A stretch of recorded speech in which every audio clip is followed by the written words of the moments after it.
சித்தர்களால் மறைக்கப்பட்ட எந்தவித மூலிகைகள் இல்லாமலும் உங்கள் வீட்டில் நீங்களே மிக எளிமையாக செய்யக்கூடிய கணவன் மனைவி வசிய மருந்து முறைகளை உலகில் நீங்கள் எங்கிருந்தாலும் தெரிந்து கொண்டு இல்வாழ்க்கையில் வெற்றி பெற தொடர்பு கொள்ளவும்.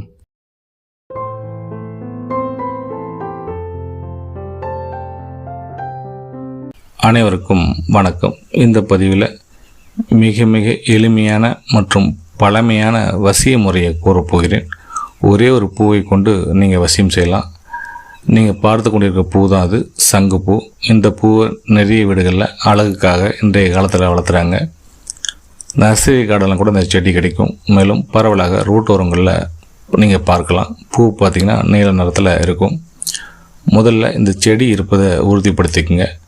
பின்பு நீங்கள் உங்களுடைய பூஜை அறையில் அமர்ந்து உங்களுடைய கணவரின் உருவத்தையோ மனைவியின் உருவத்தையோ அல்லது விரும்பக்கூடிய நபரின் உருவத்தையோ மனக்கண்ணில் கொண்டு வந்துட்டு மனதிற்குள்ளாக ஓம் ஹம் ஸ்வஹா என்ற மந்திரத்தை ஒரு 1008 முறை சொல்லுங்கள். இது எத்தனை நாள் சொல்லணும்னு பார்த்தீங்கன்னா ஒரு 9 நாள் சொல்லுங்கள். சொல்லக்கூடிய நேரம் பார்த்தீங்கன்னா உங்களுடைய அதி உச்ச சூட்ச நேரமாக தேர்ந்தெடுத்து சொல்ல வேண்டும். அவ்வாறு அதி உச்ச நேரத்தில் சொல்லக்கூட தான் பார்த்தீங்கன்னா இந்த மந்திரம் பலிதமாகும். உங்களுக்கு அதி உச்ச சூட்சம் நேரம் தெரியவில்லை என்றால் எங்களை தொடர்பு கொண்டு நேரத்தை குறித்து கொள்ளலாம். அவ்வாறு 9 நாள் மந்திரம் சொல்லுங்கள்.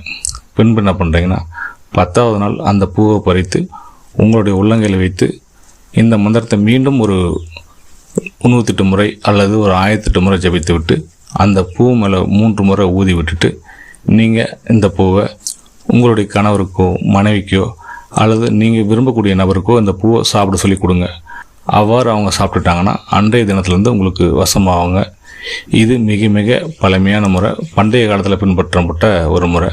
மேலும் இதனுடைய வெற்றியை பார்த்திங்கன்னா எவ்வளோ ஆத்மார்த்தமாக இந்த மந்திரத்தை சித்தி செய்கிறீங்களோ அதை பொறுத்து தான் இதனுடைய வெற்றி இருக்கும். எனவே கூடுமான வரைக்கும் இந்த மந்திரத்தை உங்களுடைய அதி உச்ச நேரமாக தேர்ந்தெடுத்து சொல்லுங்கள். அப்பொழுது தான் மந்திரம் பலிதமாகும். மேலும் இந்த பூ கொடுத்த நாள்லேருந்து பார்த்திங்கன்னா நீங்கள் யாருக்கு கொடுத்தீங்களோ அந்த நபர் உங்களுக்கு வசமாயிடுவாங்க. உங்கள் சொல் பேச்சு கேட்பாங்க. மிக பழமையான மற்றும் எளிய முறை. முடிஞ்சவங்க நன்மைக்கு செய்து பயன்பெறுங்க. நன்றி, வணக்கம்.